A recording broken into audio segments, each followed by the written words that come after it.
Terra Luna Classic. Is it supposed to moon like everybody's preaching about here? Well, as you know, this is the Hidden Gem Network, and I really like to focus on things that might have a lot of parabolic movement.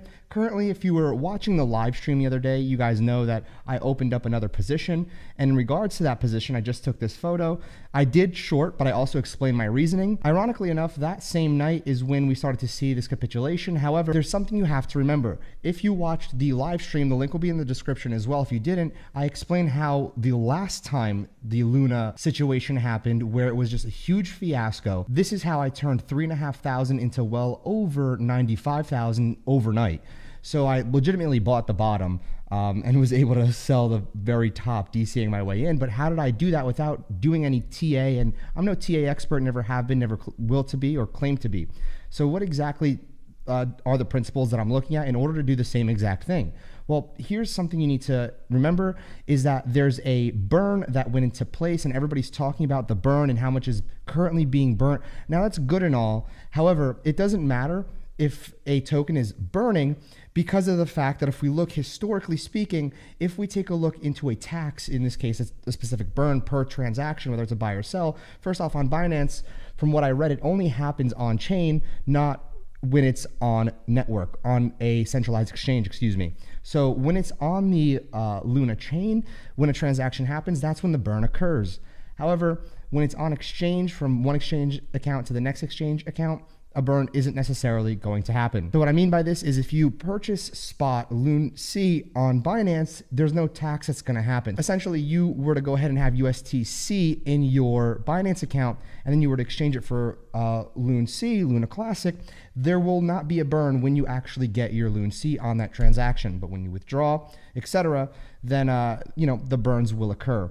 So I want to really reinforce this is burns don't matter if there's no network usage. We have to understand with the first Terra Luna collapse is that it lost so much trust in the entire network that the only individuals that are transacting right now are the really hardcore community inside of Luna. Now, like I mentioned on my live stream, I said, let's just assume that there's maybe 1 million retailers that are super passionate about Luna Classic. How many of those retail investors can keep on buying and selling because it's going to be old liquidity, not necessarily new liquidity, because the hype has died down.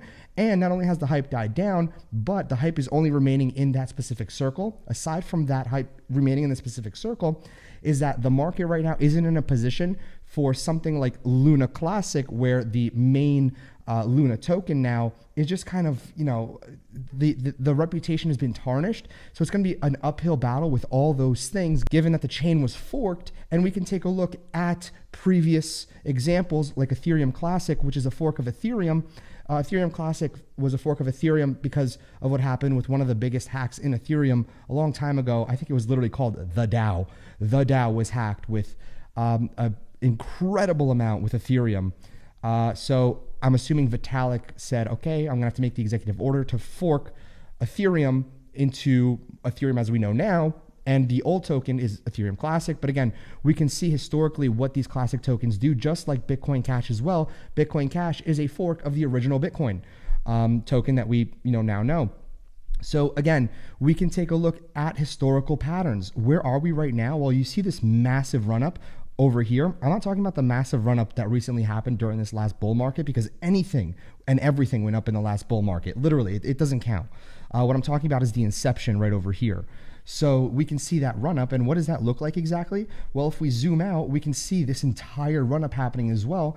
But again, this is Luna Classic, where now obviously we have some sort of resistance, but previously there was no resistance. There was no, once it broke, the opening price of LUNC when it was listed, I think, I don't even remember where this is listed on, but in this exchange when it was listed, we have this particular price, and then it just entered price discovery once it broke resistance. So again, historically speaking, the main chain is what's going to be marketed, have a higher user adoption rate, and be worked on, and other dApps being developed on them. Not Luna Classic. Luna Classic is simply going to be a Bitcoin Cash, an Ethereum Classic. It's going to essentially just be a way for the old liquidity or any type of liquidity that's like, let me just gamble and throw it in there. Sure, that's where the new liquidity will come from, but that's not a sustainable model for growth like Luna was originally meant to do, which is have projects build on them, etc., have an ecosystem, nobody's going to build on Luna Classic. And again, we can see this with historical patterns as well with Bitcoin Cash, Ethereum Classic, and other forks of other tokens. And if you also will have the argument of, well, they have burns on transactions. Well, okay, so did poop coins, if a better word to describe them as. So again, all of those coins during that era all had a tax, a burn, a marketing tax, etc. And they kept, again, I'm not calling Luna Classic one of those tokens. What I'm saying is that burns don't dictate the price of the actual underlying token going up. Usage, hype, utility, all of that plays a massive factor. But if we're going to take a look at the market in general, like as a consensus, in the last 7 days, obviously Luna Classic has done very well, but you know how everybody says, well, everything follows Bitcoin, everything is pegged to Bitcoin. Well, if that's the case and the entire market's green right now, why is Luna one of the few that are not? Is it because the hype is being driven somewhere else? Is it because the retailers that were hyped in this particular project are people finally selling now that there is liquidity there? There's so much that you have to take into account compared to the first time. I have been shorting. I had 2 positions open, like I said, a long position and a short position to hedge myself against one side or the other, because inevitably everything that goes up this much has to come down, especially in the type of market that we're in.